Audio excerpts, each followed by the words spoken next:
And a very pleasant Sunday afternoon to you from Adelaide Oval. Sunday morning back home. Saturday morning, I was right the first time. No, Sunday morning at 3:01 a.m. back in the UK for listeners through the BBC.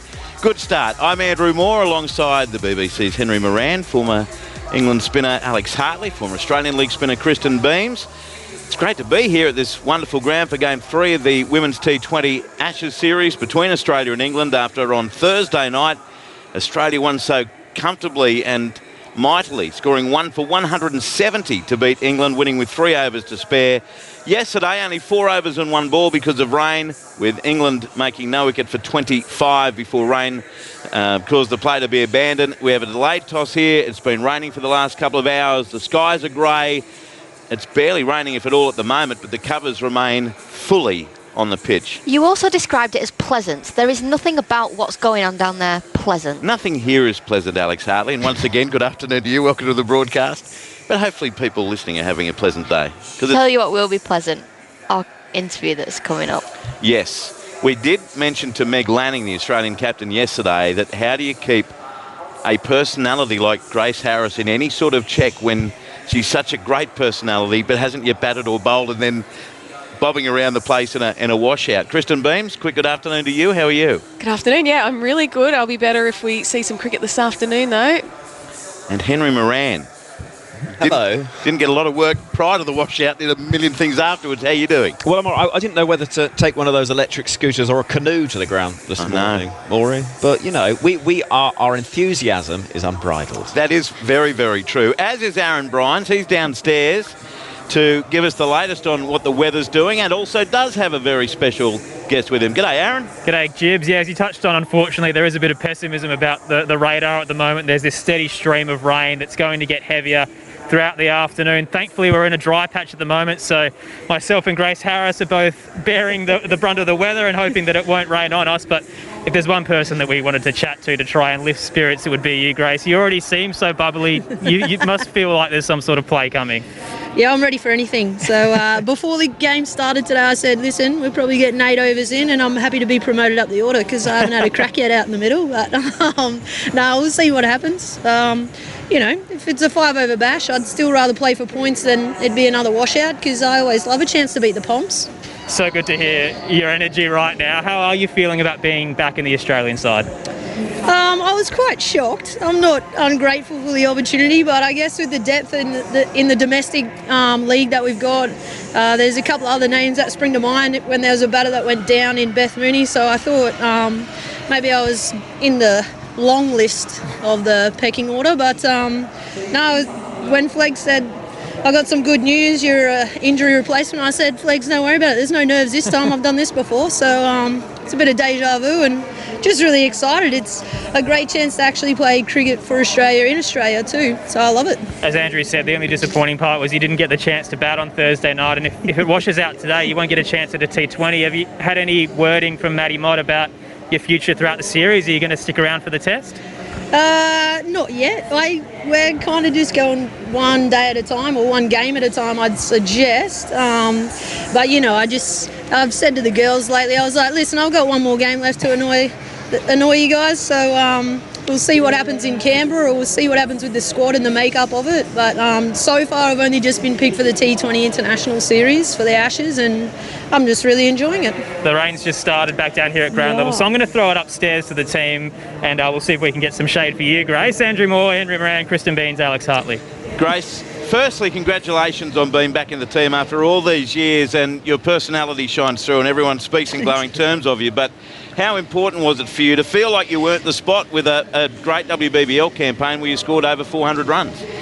Yeah, I was very fortunate this year, and I don't know, I've just really loved it. And I owe it a lot of credit, I guess, to our domestic setup in Ashley, Nofke and all the coaching staff that have helped me over the past couple of years just develop my game a little bit or understand it a bit better and how I wanted to play.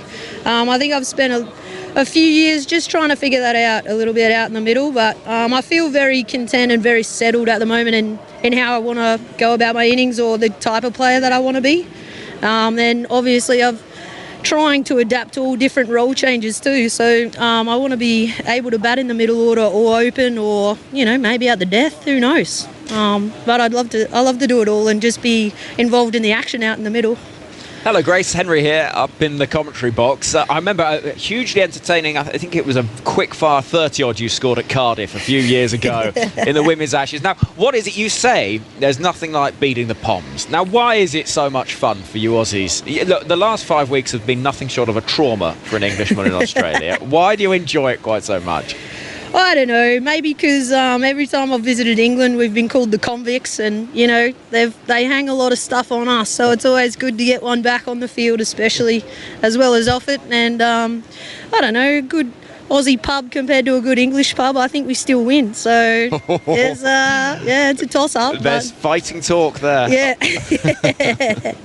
Yeah, but I don't mind a good bangers and mash. Well, that's good to hear. Gracie, it's Beamsy here. It's been a little while since you've been in Australian colours. What's the difference like in and around the group, the way the game has been played from your first stint for Australia to being back in and around at the moment? Good question, Beamsy. Thanks. It's not too different in that we still want to be, we still want to take the aggressive option, or we still want to take the game on, and I think that's credit to Meg's leadership and the coaching staff and how they want to play the game. So there's not much difference in that aspect, but it's probably how we go about it, the risk versus reward type scenario, and just the development of our skills as well. I think we're much better fielding. And we probably execute better with the ball than when I was last in the setup. We probably was still that semi-domestic, but semi-professional. And now that it's turned kind of professional, you can tell the girls are just rolling in real quick. Tave Fleming bowls wheels. Like, I've never faced that before, that fast a ball. But that kind of aspect of the game's really growing and developing. And then how they use that pace to get wickets. So, I don't know. I'm loving it. It's good to hear, Grace. It's Hartley here. How are you? Not bad, Alex. How are you? I'm all right, thanks, mate. Do you expect to wipe the floor with England throughout this series? Because you guys look so dominant in your full squad and your A squad. Are you expecting a whitewash? I am not expecting it, but I am planning for it, Alex. I want nothing less. And I think maybe the rain might be the only thing that might cause us a little bit of a hiccup or a speed bump, but no, I'd love to whitewash the pommies. What do you think it makes you guys, why are you guys so much stronger than everyone else around the world? I reckon it's probably a full credit to our domestic setup. I feel like our Big Bash competition, the players that we get over are international standard. I feel like if I'm facing Marazan Cap, who's bowling in the power play and bowling heat with some slight away swing, I feel like I'm always going to be challenged, and if you challenge like that, then you can be challenged on the international stage, and it's just everyday kind of, you've already been in the scenario before, so you just take it as it comes. But I feel like if you haven't faced that before at domestic level and then you take that step up to the international level, maybe your plans might be not so strong, or you haven't faced the same strategic execution of bowling. So I feel like our domestic comp, it's just imperative to get to that next level. Like, you just have to play in it, and you got to compete in it. Now, quickly, before we wrap up, I remember us being in Dubai, probably 2013, 2014, and there was a couple of eating challenges going on, and you also wiped the floor. You reckon you still got most of the English girls? When I bought those 12 Krispy Kreme donuts and I wandered back into the change rooms, and the girls were like, "You going to share them?" And I thought, no way, I bought these for me. So probably, I don't know, we might have to have one now that it's a rain delay, but no, we'll see what happens. Good luck today, mate. Thank you. Just finally, Grace, yesterday during the rain delay before it was called off, we're talking to Meg Lanning, and I was looking at the Australian dugout, and you were bopping around, and then you end up going through the tunnel. Did you get kicked out by your teammates? How did you go through a rain delay like that yesterday? Yeah, I do strategic timeouts, because I feel like I might be a little bit of an annoyance, and sometimes I just read the room and I know that it's time to step away and come back later, and then, they take me in small doses. I don't want to wear out my welcome too early in the tournament. I want to maybe put a foot forward to further campaign in the Ashes and the ODI World Cup that's coming up, so I try not to annoy them too much too early. Well, you haven't annoyed us. Look, leave it to us. We'll talk to Motti. We'll make sure you're in Canberra. But for our sake, if no one else's, good luck. Hopefully we see you batting opening, middle order, or at the end of the innings today. Thank you. Thank you. Grace Harris, very welcome guest. Great character, personality, and like I said earlier, Beamsy, importantly, through all of that, and that's talked about with Grace more than anything else, she did it through weight of runs in the WBBL. She had a very strong campaign. Yeah, she's really evolved her game over a long period of time, and sometimes you really feel for players when they get their opportunity so young that they actually get it when they don't quite understand their game as much. And she really has thrived in Queensland, especially under Ashley Noffke. He's had a really large impact, so she really knows how to go about her innings, and I think that's what we've really enjoyed seeing in the Big Bash. She was always that player that could come out and go whack, whack, whack, and then get out playing a poor shot, but instead we see her construct her innings really well. I think she knows her craft a little bit. She gets some of the best revolutions on the ball from a spin point of view, which not many people know. So she has the ability to really rip it. So she's kind of put all the pieces to the puzzle together. So it's really nice to see her get this opportunity now. And I'd be surprised if she wasn't in that World Cup squad. One thing we need to raise before we head back to our studios in Australia and the UK, Taylor Volemic out for the series with a stress fracture of a foot. That's a huge blow, isn't it, for Australia, and for a young lady, 23 years of age, with her talent and speed that was again on display on Thursday night. Henry, to see anyone of that calibre from any team ruled out again through injury is heartbreaking. You never want to see anyone injured, particularly somebody that does something different. And Taylor Volemic, the way she bowled at Tammy Beaumont, it was thrilling. It was really, edge of the seat. You're watching every single delivery. And to see her in that moon boot and know that she's not going to play a part in two of the biggest events in women's cricket is a huge disappointment. Forget international rivalries, forget who she plays for if you're an England supporter. You want to see the best playing, you want to see someone doing something different. Yeah, and coach Matthew Mott yesterday said the plan was to play both her and Brown in the test match as well, two quick bowlers together. So that's a huge blow for Australia. They've had a bit of hard luck over the last couple of weeks. They've lost a lot of players. I suppose it's England's chance to sort of try and jump in now. Well, as we're seeing in the A series, it's making a big difference. Sorry, that was just a little jab. You just can't help yourself, I was inspired by Grace.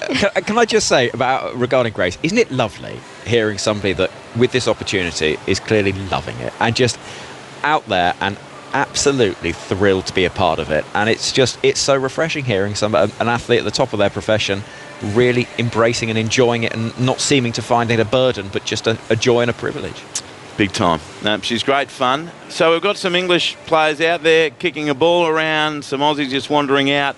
There is light rain falling. This could be an annoyance for some time, or does it go away despite what the radar says? But quickly, we've got 30 seconds. Beamsy, are we playing today, yes or no? No. Alex Hartley? Absolutely not. Absolutely not? No. Well, you did say that England were definitive favourites halfway through on Thursday night. What about you, Henry?